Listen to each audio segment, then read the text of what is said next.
आज सुनवाई कर रहा है। सजा पर रोक लगाने के लिए राहुल गांधी ने याचिका हाईकोर्ट में दाखिल की थी। मोदी उपनाम टिप्पणी पर यह सुनवाई हो रही है। इससे पहले कोर्ट की तरफ से राहत नहीं मिली थी, लिहाजा सूरत कोर्ट से राहत नहीं मिलने के बाद अब हाईकोर्ट का दरवाजा राहुल गांधी की तरफ से खटखटाया गया है।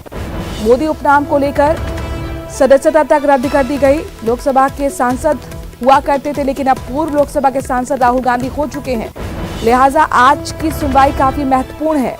राहुल गांधी मानहानि मामला पहुंच चुका है गुजरात हाई कोर्ट और इस मामले में राहुल गांधी की तरफ से सजा पर रोक लगाने के लिए जो याचिका दाखिल की गई है उस पर हाई कोर्ट सुनवाई कर रहा है। क्या राहत मिलेगी या मुश्किलें बरकरार रहेंगी? कुछ ही देर में फैसला आने के बाद तस्वीर साफ हो पाएगी।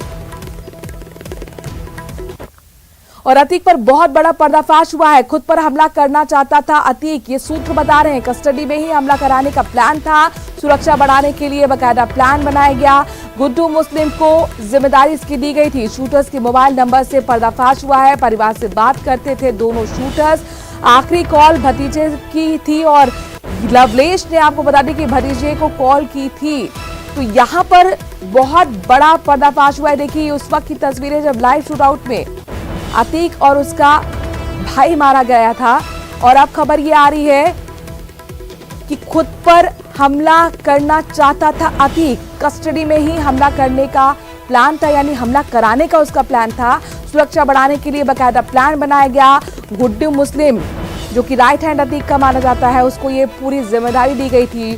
शूटर्स के मोबाइल नंबर से ये बड़ा पर्दाफाश हुआ है। ये बड़ी खबर निकलकर सामने आई है। खबर यही कि परिवार से दोनों शूटर्स बात करते थे और आखिरी कॉल भतीजे को की गई थी। लवलेश ने भतीजे को कॉल की थी और यहीं से जानकारी निकलकर सामने आ रही है कि खुद पर हमला कराने का प्लान अतीक का ही था। और बात अब जरा दिल्ली पे जंतर मंतर पर जो प्रदर्शन चल रहा है उसकी करते हैं। डब्ल्यूएफआई अध्यक्ष ब्रजभूषण के खिलाफ भारतीय पहलवान दिल्ली के जंतर मंतर पर प्रदर्शन कर रहे हैं। लंबे प्रदर्शन के बाद पुलिस ने शुक्रवार को ब्रजभूषण सिंह के खिलाफ 2 एफआईआर दर्ज की हैं। अब मामले को लेकर राजनीतिक रंग देने की बात भी सामने आ रही है। शनिवार सुबह कांग्रेस की महासचिव प्रियंका गांधी वाड्रा धरना स्थल पर पहुंची, पहलवानों से मुलाकात की। खबर यह है कि शाम 4 बजे दिल्ली के मुख्यमंत्री अरविंद केजरीवाल भी खिलाड़ियों से मुलाकात करेंगे। वहीं पहलवान साक्षी मलिक ने साफ कह दिया है कि हम खिलाड़ी हैं और हम किसी राजनीतिक पार्टी का समर्थन नहीं करते। यहाँ का जो भी हमारे धरने को भटकाने की कोशिश कर रहा है उसका इंतजार वो खुद होगा।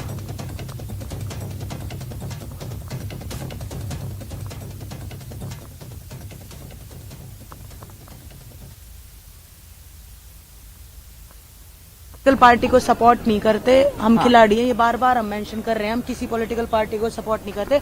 और एक लास्ट बात मैं मेंशन करना चाहूंगी, यहाँ आके जो भी स्पीच देता है, जो भी एग्रेशन की स्पीच देता है या हमारे धरने को भटकाने की कोशिश कर रहा है, उसका जिम्मेवार वो खुद होगा, हम नहीं होंगे। Thank you. अच्छा, देश के कुछ उद्योगपतियों का इसमें हाथ है जिनको मुझसे कष्ट है और कांग्रेस का हाथ है।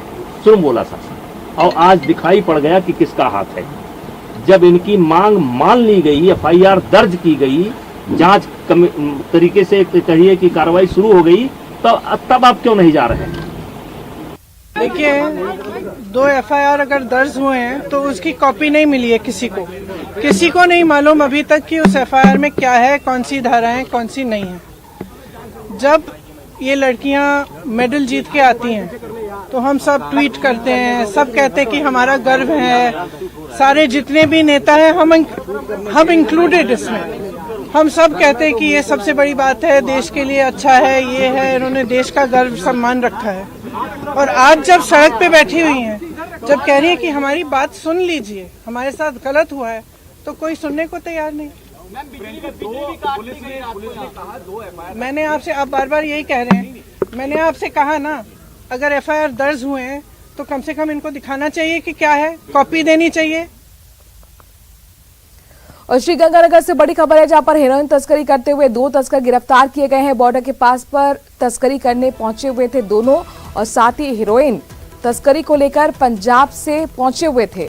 दोनों तस्कर बीएसएफ ने उन्हें फिलहाल अंतर्राष्ट्रीय बॉर्डर से गिरफ्तार किया है, पुलिस को सौंप दिया है। आपको बता दें कि ये जो बॉर्डर है उसके पास एक गांव है 75 NP, यहां से पकड़े गए हैं दोनों तस्कर।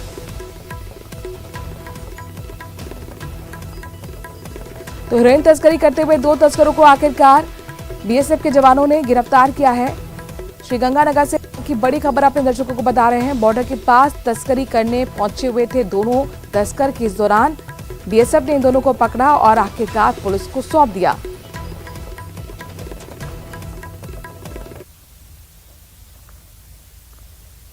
अशोक हमारे संवाददाता श्रीगंगानगर से इस खबर पर ज्यादा जानकारी के साथ जुड़ गए।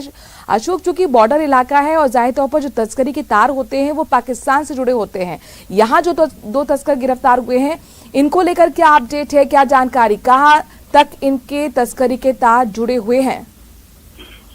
देखिए मनु, ये दोनों ही तस्कर पंजाब क्षेत्र के रहने वाले हैं और रायसी नगर से लगते हुए भारत पाक अंतर्राष्ट्रीय सीमा क्षेत्र में संदिग्ध रूप से घूम रहे थे।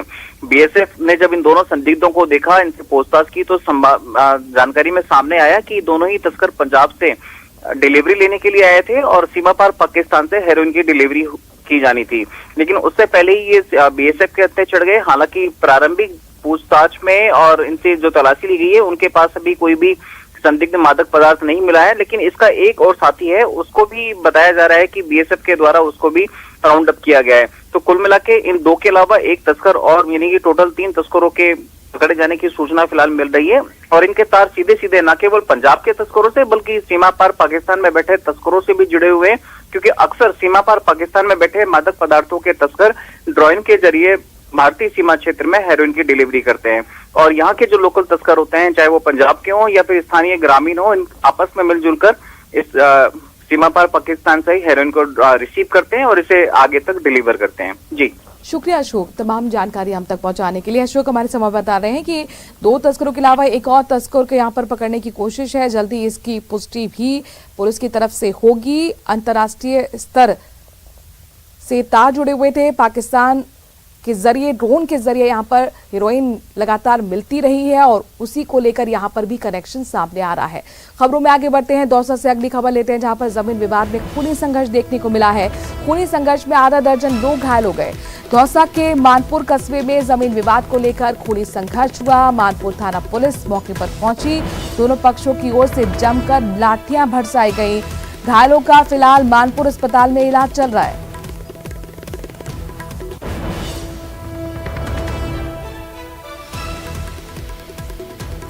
अब बिग ब्रेकिंग में बड़ी खबर चित्तौड़गढ़ से है, जहां पर हाईटेंशन तार के चलते टेम्पो में करंट दौड़ पड़ा। आंधी के चलते दरअसल ये बिजली का तार टूट गया। करंट लगने से 2 लोगों की और 2 घोड़ों की मौत हो गई सामुदायिक स्वास्थ्य केंद्र के बाहर। लिहाजा लोग गुस्से में नजर आ रहे हैं।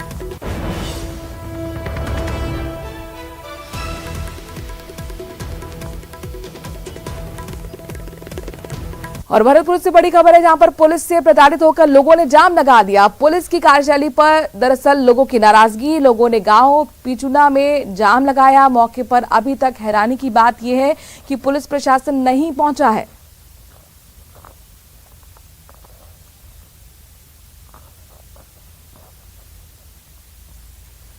चूरू की दुधवा खारा पुलिस ने इन दिनों अवैध शराब की तस्करी के खिलाफ ताबड़तोड़ कार्रवाई करना शुरू कर दिया है। पुलिस ने NH 52 पर एक और कार्रवाई करते हुए बंद कनेक्टर जो था उस ट्रक से 12 लाख की शराब जब्त की है। तो वहीं पुलिस ने एक आरोपी को गिरफ्तार भी किया है।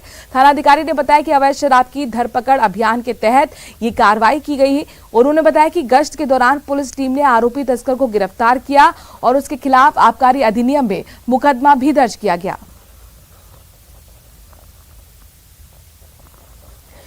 तो अवैध शराब के खिलाफ बड़ा अभियान यहां पर पुलिस ने छेड़ा हुआ है और उसी के तहत एक तस्कर की गिरफ्तारी हुई है। खबर ये कि 12 लाख की अवैध शराब को पुलिस ने जब्त किया है।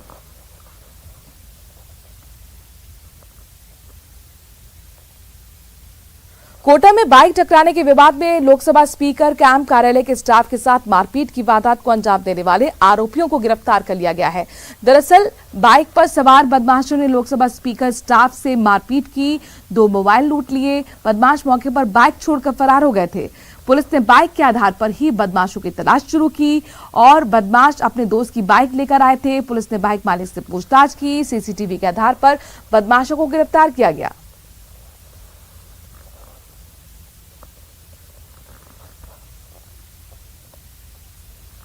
और पाली से बड़ी खबर है, जहां पर व्यास सर्किल पर अतिक्रमण पर प्रशासन का बुलडोजर चला है। मकानों के बाहर अतिक्रमण को ध्वस्त किया गया है। भारी पुलिस जाब्ता इस दौरान मौके पर तैनात। सीओ सिटी अनिल बिश्नोई, कोतवाल रविंद्र पाल सिंह समेत पुलिस बल मौके पर तैनात है। प्रशासन की एक तरफा कार्रवाई से हालांकि लोगों में गुस्सा भी देखने को मिल रहा है। तो अतिक्रमण पर प्रशासन का बुलडोजर आप देख सकते हैं पीला पंजा चलते हुए, लेकिन इस सब के बीच में लोगों का कहना है कि एक तरफा कार्रवाई है, लिहाजा लोग यहां पर अपनी नाराजगी भी जाहिर कर रहे हैं। हालांकि स्थिति कंट्रोल में रहे, लिहाजा पुलिस जाब्ता भी वहां पर तैनात किया गया है।